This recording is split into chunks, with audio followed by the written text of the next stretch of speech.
Thank you for tuning in to the Reel Sisters ATL. I'm Allison. I am Christina. And yes, we are Reel Sisters. Okay, you guys, we are so glad to be back with you. We know it has been a while, and we're sure you all missed us, right? Of course you did. I mean, why wouldn't you?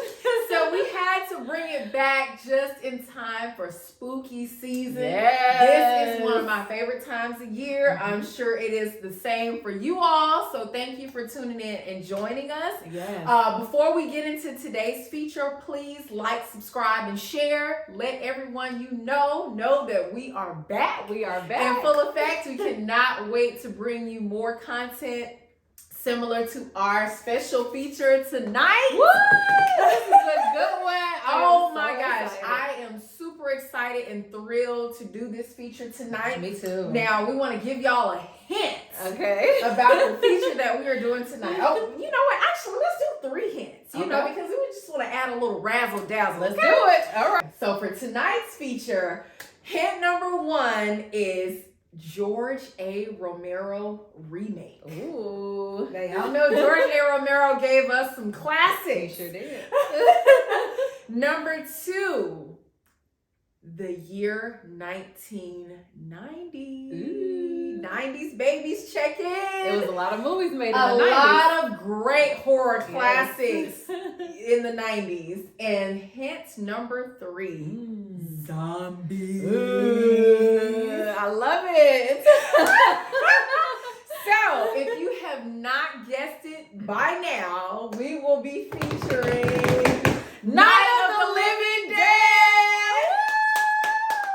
That's right, you guys. We are going to be diving into 1990s Night of the Living Dead. It is a remake to the 1968 George A. Romero classic starring Patricia Tallman, Tony Todd, and a host of others. So you already know this one is going to be a good one. So let's get into Let's this. dive right into it. Okay, so this film started with Patricia Tallman and her brother, played by Bill Moseley. Yes, he's one and only. I love him. Oh my gosh. So the movie starts where they're driving through this cemetery to visit their late beloved mother. Yes. And the opening was explosive. It was. So they get to the cemetery and, you know, they're about to pay their respects, and out walks this older man.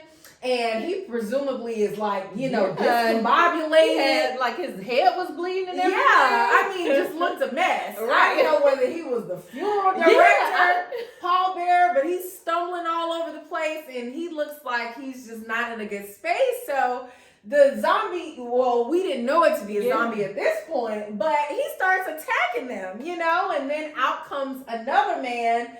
And they're looking to him for help, right? So he's walking and he's stumbling too. Clothes coming all off him, and he's like cut from, you know, from his chest all the way through. And come to find out he's a zombie. Right, a complete zombie. I mean, so it's just going nuts right now. The zombies are already attacking them. So Barbara, she actually takes off running out of the cemetery. And so she's trying to get in the car and get away. And it's like, okay, the zombies are busting through the windows in typical fashion, just acting all kind of crazy. And of course, no keys are nowhere to be found. Nowhere to be found. So but we knew that, right?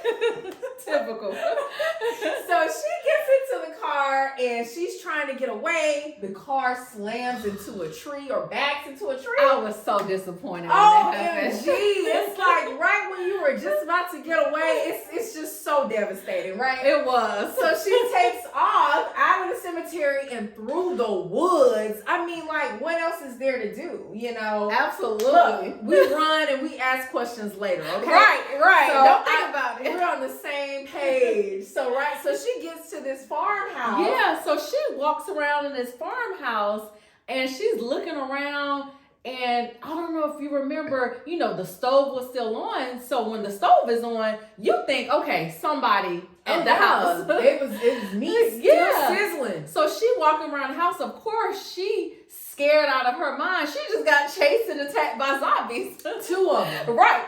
So she walking around okay, she assumed, okay, so you know what, somebody got to be in the house. Right. So she walked closer to the steps, and she see blood just trickling down on her. Right. And then out of nowhere, the hand, like a hand just fell on her. So she looking like, imagine coming in looking for help and a chopped off hand just falls down the stairwell and hits you in the face or drops right next to you. It's like, you know what? Okay, I would have I'm lost out of here. Out of here. And then the owner, what we later found to be the owner of the house, he had gotten attacked by zombies, and he was walking around crazy and tried to attack the girl. So of course she ready to kill him, and she ready to get out. So it's just one of those things, like she just defeated altogether. Just shocked, like scared, numb, basically.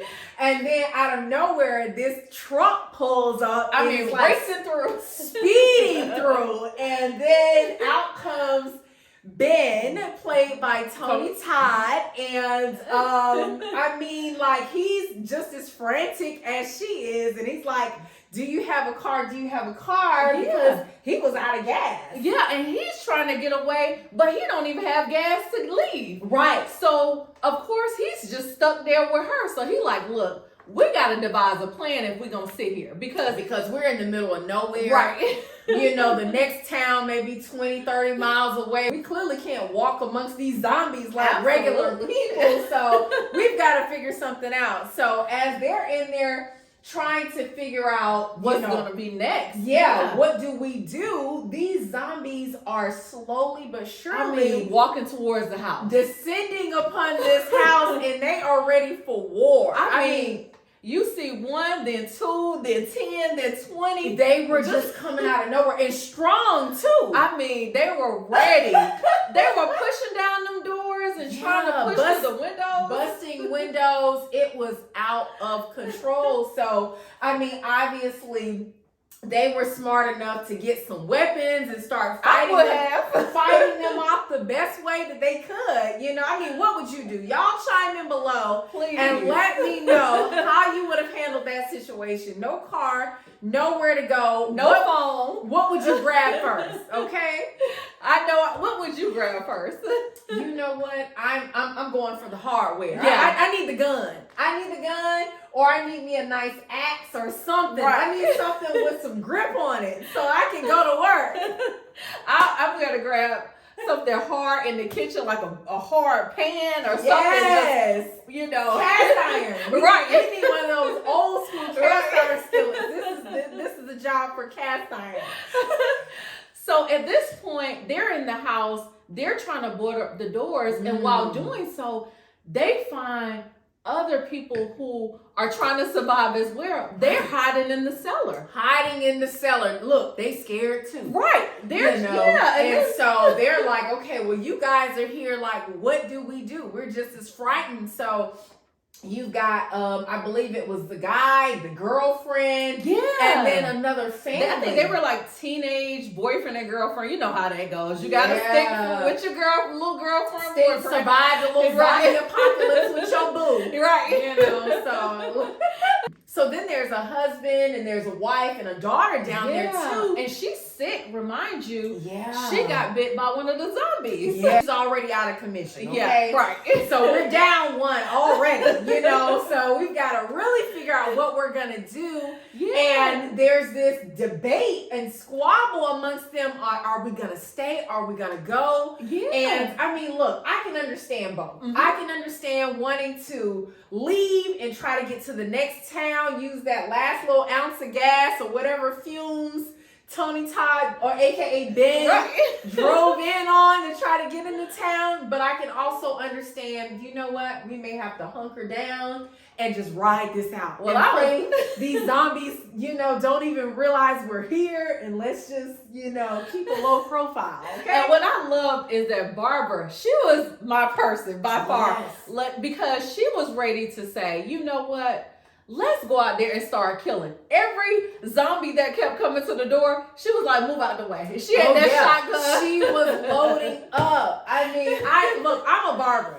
She was definitely my spirit. Yes. While they arguing, trying to figure out whether we should stay or go down to the cellar, I'm like, look, let's go outside and kill every single one of them. Let's take out as many as we can. We got to do what we got to do, okay? There's no time to sit here and play with each other. Right, So, I'm not about to play. Look, I'm ready. So as the arguments continue about whether to stay or go, day turns into night.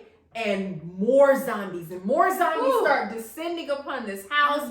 They can't get the doors boarded up fast enough. They could not. OMG. As soon as they got one door boarded up, here goes another zombie. They were busting through another window. Oh my gosh, you would think they were giving away free food because they were just trying to get in there, or free lottery tickets. And I had so many questions.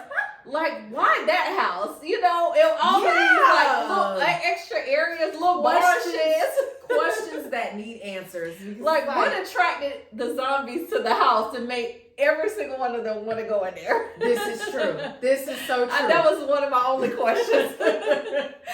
So as the night goes on, they're trying to board up this house. They're trying to figure out, okay, we've got to get gas. There's a gas pump that is nearby the house, but the gas pump is locked. So they're scrambling around this house trying to figure out where this gas key is. Everybody was scrambling. OMG. So it's like, there's only a few of them and they have to simultaneously board up this house, fighting off the zombies while looking for a needle in a haystack. I can imagine. Being this gas pump key. So they end up finding what they think are the set of keys. And so the boyfriend and girlfriend, I think their name was Judy Rose or something. And the boyfriend and Tony Todd, they devise a plan. Okay, we're going to get out of here and use this key to the gas pump, fill up. We're going to come back and get you guys and get out of here. We're going to have to. Something going to have to give. So while the mother is down in the cellar nursing her daughter who's been bitten, the husband Cooper, he has just been a complete antagonist the entire movie. He wanted everything his way. His way. He was so controlling. Y'all chime in below and let us know how you felt about Cooper and what you would have done had he start trying to throw a wrench in the plan. Okay? I was so annoyed. Please let us know. So while Barbara's back at the house trying to fight off the zombies and just hold down the fort. She didn't flinch once. Right. Then Judy Rose and the boyfriend, they go to the gas pump only to find out none of the keys are working. I was so disappointed. Like the devastation I felt. Me too. And then she was so ready because she was driving so fast to the point where Tony Todd fell off the truck. Ben fell out of the truck. And she's like, you left him. So it's like, why did you let me know? I'm driving. Look, she was pushing it to the limit, okay? So, can you blame her? It's zombies left and right. Like, what are you chasing them as they're driving? I can imagine. Right. So the boyfriend, he gets so frustrated that none of the keys are working. He takes the shotgun and attempts to shoot the lock off of the gas pump. At the gas pump. But what does firearms and gas will never mix, So he shoots the lock and it blows up the truck with him and Judy Rose in it. I was so disappointed when that happened. So now we're not going anywhere. I was just like, why? And then if it didn't make it worse, the zombies came and started eating them. I'm just like, come on. They definitely later started to eat them. It was pretty traumatic, okay? It was. So Ben makes his way back to the house. Obviously, there's no truck to ride off in, so we're just going to have to ride this thing out, okay? It is what it is. So the argument continues about them locking themselves down in the cellar. And it just takes a turn for the worse because now you have Cooper in the back. He arguing, talking about everybody don't come down here in the cellar because I told you guys to come down here initially. So then you have Ben and Barbara trying to fight off these zombies. Like, come on. Basically alone. Yeah. And so now as the night goes on, they're pretty much getting overpowered by the zombies because now we're down another two. And meanwhile in the cellar, the daughter turned into a zombie and woke up and attacked the mother. Yes, she came down there, and then imagine your daughter coming behind And from attacking the dark you. area and just start attacking you, Like, and what you do turn do? into a zombie. And the mom turned into a zombie too. So I mean, it was just everybody just turned into outrageous. zombies. So now that they realize they're going to be overcome by these zombies, Cooper and Ben are still arguing. They get into a gunfight. I mean, I'm just like, why? I know. If anything, why are you shooting each other? You need to be focused on getting out of here or We shooting need the to be zombies. working together. So he ends up shooting Ben, I believe, once or twice. Twice. And so he's too hurt, and Barbara's like, I'm gonna try to take a run for it, see if I can get some help. This is not gonna work. We're all gonna get eaten alive. And there's only so much ammunition we have. Right. We have no car at this point. Like, I have to go and find help. And Ben says, go ahead and find help. And I was just so disappointed when that happened, because I was hoping that he and Barbara was gonna, fight off the zombies and go ahead and find help. Right. But instead, he's hurt. Then you have the guy Cooper. He runs his scary behind.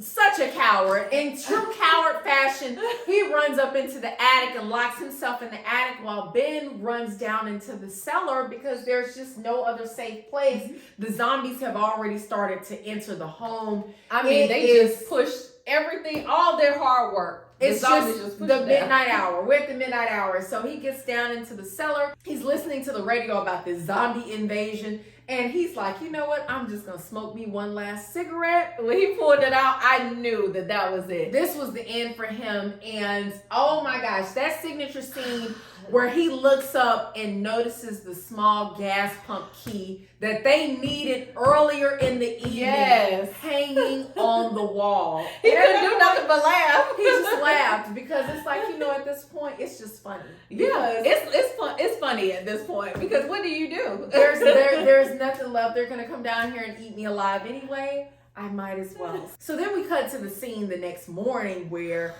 the zombie invasion is pretty much over. Those that haven't been killed, they just otherwise disappeared. Or the men that were out hunting and trying to find either a safe haven or find other people that were hurt, they had killed them all. They eradicated them.